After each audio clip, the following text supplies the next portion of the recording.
DLC for Hello Kitty Island Adventure Wheatflour Wonderland launches in just a few weeks on September 18th. And while you may be really excited for it to come, you may be wondering, what could I be doing now to prepare for the launch? And the good news is, it sounds like with it being a whole new area, we don't have to worry about hoarding anything. But of course, there's still some things you can do. So if we look at the trailers, information we have from Discord, the game info, and the screenshots, we get some ideas into what we can do. Now, I will say in Discord, we were told we won't need to hoard anything because it is a new world and really all you need to do is explore. Additionally, you'll be able to access it pretty early in game. You won't need to complete the full story. So even if you're earlier in game, you'll still be able to enjoy the DLC. But in order to get to the DLC, you will need to have some unlock conditions. And although we don't know exactly what they're going to be yet, we can still have some idea because remember, in order to open up that door and access the DLC, they showed us and told us like Romy and My Melody spill a magical potion on a bunch of flour in Hello Kitty's cafe, and that's what opens the secret portal to Wheatflour Wonderland. And that to me gives us a few ideas of what we may need to do in order to access the DLC. The clearest one to me, we're gonna need to have potions unlocked. There's no way they're unlocking this new DLC using a potion and not having that be an unlock condition. In order to unlock potions, you do need Chromie at level 8 and to have completed deep diving. That's the one where you get the snorkel. And then in order to unlock potion making, there's a quest, Potion Hunt.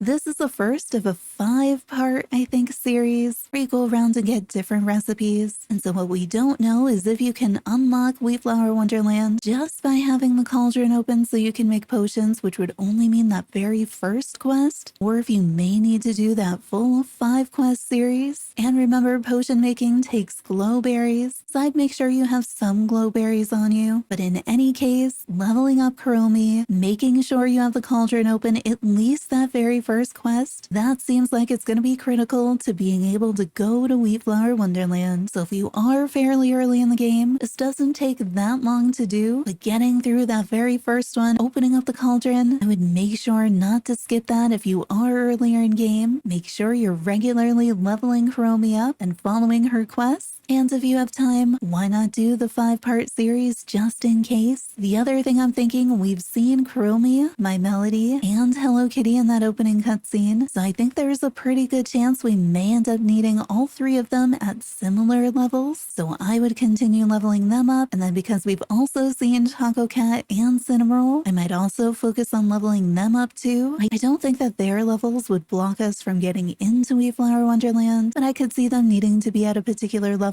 for quests inside Wheatflour Wonderland. So if you've been skipping out on leveling up any of those friends, I would probably get back into the habit leading up to Wheatflour Wonderland, especially Chromie, My Melody, and Hello Kitty. Now we are talking about a brand new area and a new character, and with a new character, we have 35 new friendship levels. And so we have to be thinking about what are we doing with our friendship blossoms, our friendship bouquets, our island bouquets? Do we need to be hoarding those? Should we be using them instead to level up characters ahead of time? One of the things that we learned in the Discord, after opening Wheatflour Wonderland, Hello Kitty will top off your friendship blossoms. So one of the things you probably should do is actually use your regular friendship blossoms to level up the other characters if you haven't already, and don't worry about hoarding those. And note that I only say this for the regular ones. Those are the ones that go up to 3, so you typically only have 3 out of 3. However, if you have deluxe friendship blossoms, or you have more than 3 out of 3, say you have 5 out of 3, I might actually keep those because they'll let you level up this new character faster. And we know that different things like quests and furniture can be locked behind those friendship levels. So if you want to be able to play faster, I would keep any of those special friendship blossoms. However, any of the ones that are only 3 out of 3, those you could use to continue leveling up the other friends, since we know Hello Kitty will replenish those anyway. And then when it comes to bouquets, if you have deluxe items, I would probably save them for the DLC if it's of interest to you, because that may let you level faster, explore further, and gather even more materials in the new world. And we know we've seen some quests in the past exploring areas like with Cloud Island, where you really needed to gather 2 days worth of a resource in order to progress. But if you had an island bouquet, you could replenish those items and move to the next area right away. And we were only told that Hello Kitty will be topping up our friendship Blossoms. And unlike with Friendship Blossoms, it does not sound like Hello Kitty will be replenishing our island bouquets. So I think we want to go into release day with as many friendship bouquets and island bouquets as we can, and as many overage or deluxe Friendship Blossoms as we can. We don't have to worry about the base 3 Friendship Blossoms, since we know Hello Kitty will replenish those. And of course, you don't need those things, but if you're somebody who likes to play in longer stretches or experience as much of it as you can really quickly, I think those items may make a pretty big difference for us. Because we're talking about friendship levels, new friendship, a new character means new favorite gifts, new best gifts, and since we are also talking about new cooking and crafting, if you are earlier or mid-game, it may be helpful to open up as many gifting opportunities as you can, such as making sure you have the crafting station, maybe even the creation station,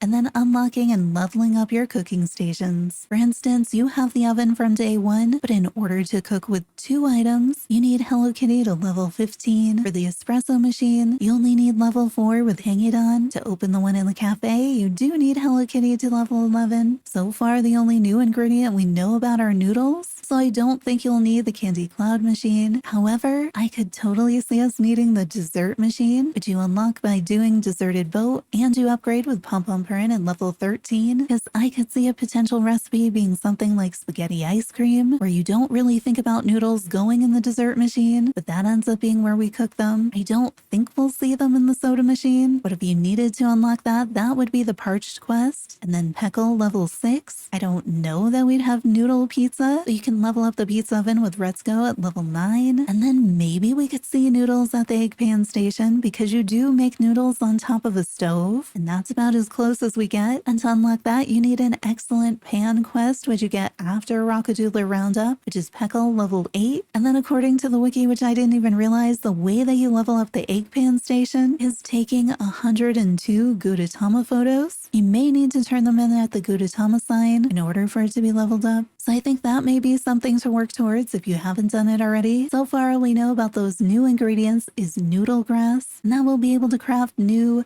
noodle-based foods like instant ramen and spaghetti with meatballs. What we don't know is where we're going to make those. It could be another city-town situation where we have a new noodle-specific cooking station, or it could be that we take that noodle grass and we can use it at all the cooking stations we have right now. We already know that the meatballs for spaghetti and meatballs will actually be tofu, so we may want to have a healthy supply, but we don't know what else will be going in noodle-based dishes. But as long as you have a reasonable supply of all the different ingredients, and of course tofu, that should let us experiment with cooking and potentially new gifts. And then if we are thinking about cooking, leveling up Hello Kitty makes sense because she can get to the point where she can double everything that you make. So her friendship power comes with level 2, 5, 13, and 21. And I am using the wiki to help me out with those levels rather than scrolling through everything in the game, and those could update at any time. And I think friendship powers are a really good reason to be leveling up the characters if you don't have them at max, because if we're talking about gifting our new character, Hello Kitty can give you a boost after level 12. So I know anytime I'm going to be gifting Kojimune, I'm going to want to have Hello Kitty buddied up with me, and then depending on what material she gives back, I may also want my Melody with me, because she'll give me an extra one of that material back, and that power levels up at 4, 7, 12, and 17. And if you are further in the game and you are getting close to it, I feel like this is going to be a DLC where we can really make use of having 2 companions. However, in order to get 2 companions, you do need to be pretty late game and do that Together Forever quest. But if you are really close to the end and you're coming up on that quest, this gives you another reason to reach for it. Max out friendship with Kiki and Lala, because then gifting the new character, you can get extra items and level her up faster. And being able to have 2 companions makes it even easier to target your quests. Because remember, quests in Hello Kitty, we can't decide which one we're going to do next. They have talked in Discord about how they really want to make it that way, but the structure just doesn't let them do that. So every quest is ordered manually. So one of the things you may want to do is continue to clear your quest log so you don't have too many other quests in the way when you want to go to the DLC. And that should work fine if you're playing on Apple Arcade, because you can clear everything through 2.8 and only have Wheatflour Wonderland quests. However, if you're playing on Steam or Switch, even if you clear all the quests you have right now, which you probably want to do, you're going going to have all of the Content Update 3 quests and Wheatflour Wonderland at the same time. Now, Content Update 3 does come with a whole bunch of quests. A lot of them are multi-day too, so you'll see additional quests popping up each day. And because you can't simply select a quest and then go do that quest, one of the only ways to make sure you're doing the quests that you want is through strategic buddying. So if you're able to buddy up with 2 characters at a time instead of just one, you get an even better chance to block the quests that you don't want to do. So one of the things I'll do if I'm trying to target a particular quest is go through the quest log and see what I need to do to start the quest I want. Say it's talk to Hello Kitty, then I'll look at any other open quest I have and see how many of the other quests also say talk to Hello Kitty, and then I'll take any clues I can get about those other quests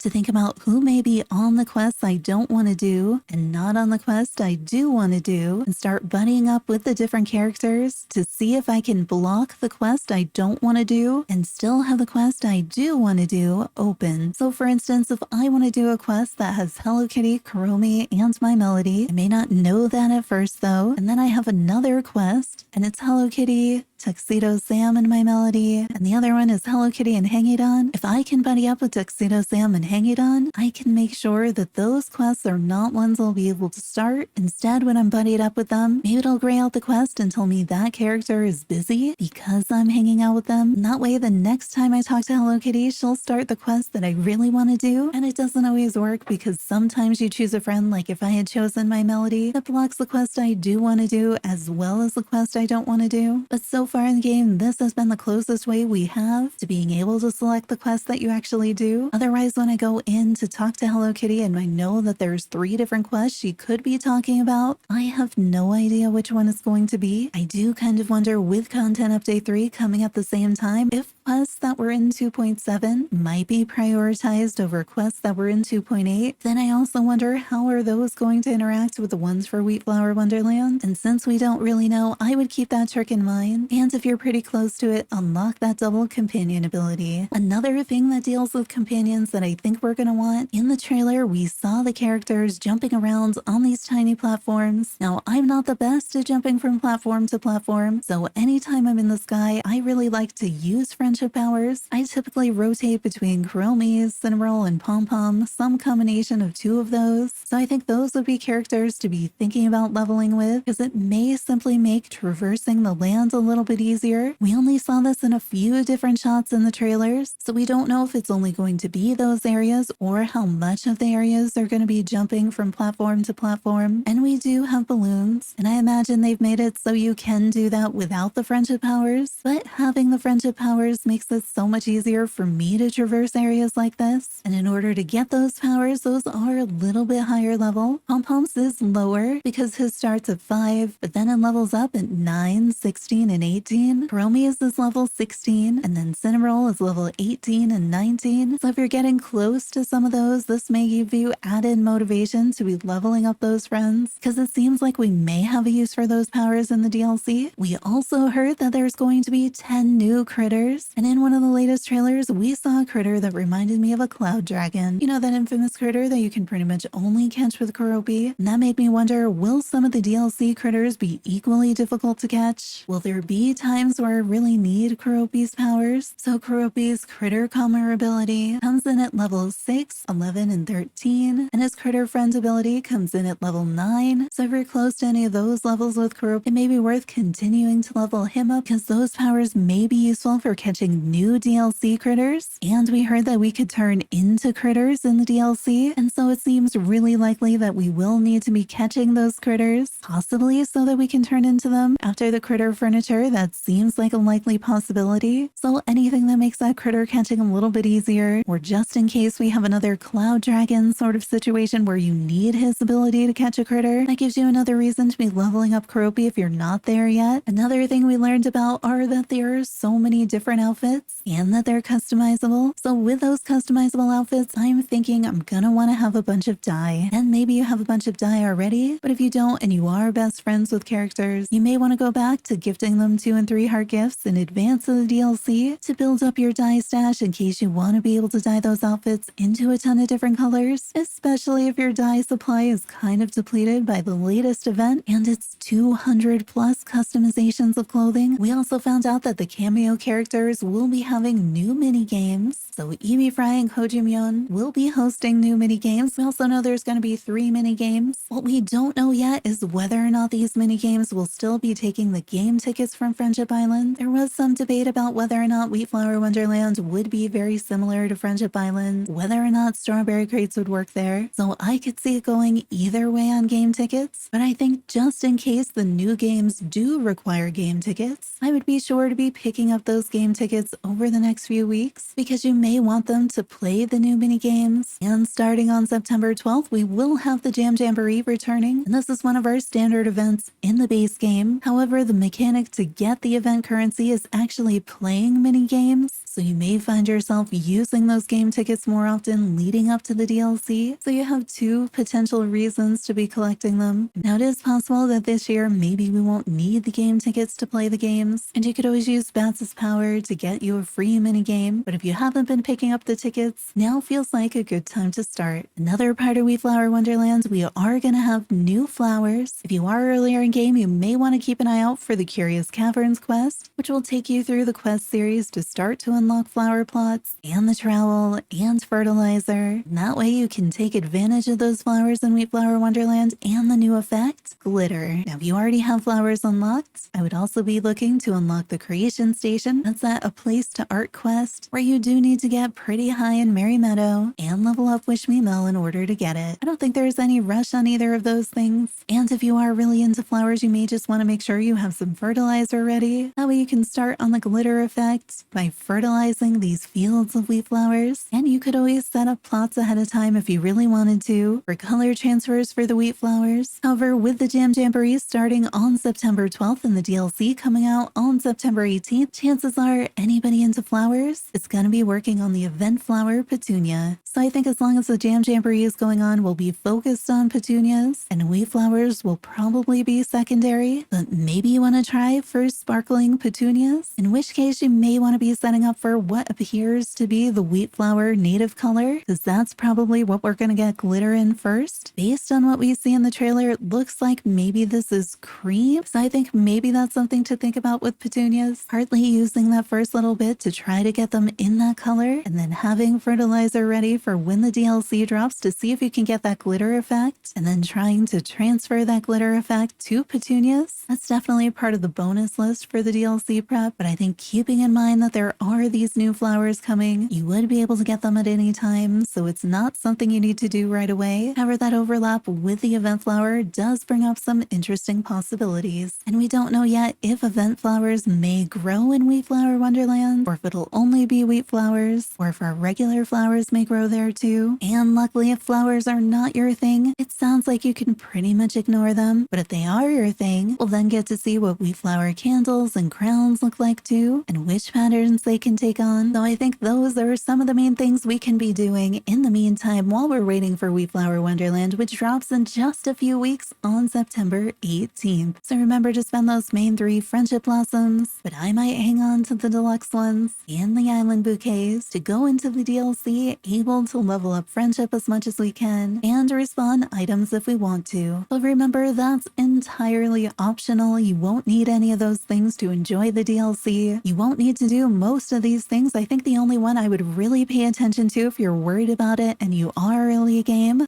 is making sure you unlock potions. After that, I'd probably focus on leveling up my Melody, Chromie, and Hello Kitty. I would then continue leveling them up, make sure you're leveling up Cinnamoroll and Choco Cat since we've seen them in the trailer, and then consider leveling up characters to get those friendship powers and unlock cooking stations. However, even all of that is optional. It sounds like there'll be plenty to explore and do just inside the DLC, even if you haven't progressed very far in the main story. However, with the ideas in this video, if you you are getting close to any of those points, maybe this gives you that added motivation to level up just a bit further, to complete some of those quests because it may help you in the DLC. If this video did help you, consider hitting the like button to help others find it as well. Subscribe for more Hello Kitty Island adventure content. We will be streaming the DLC and Content Update 3, probably on both Apple Arcade and on Switch too, and there'll be a ton of video guides on the channel. Turn on notifications to find out the next time we go live. Hope to see you there.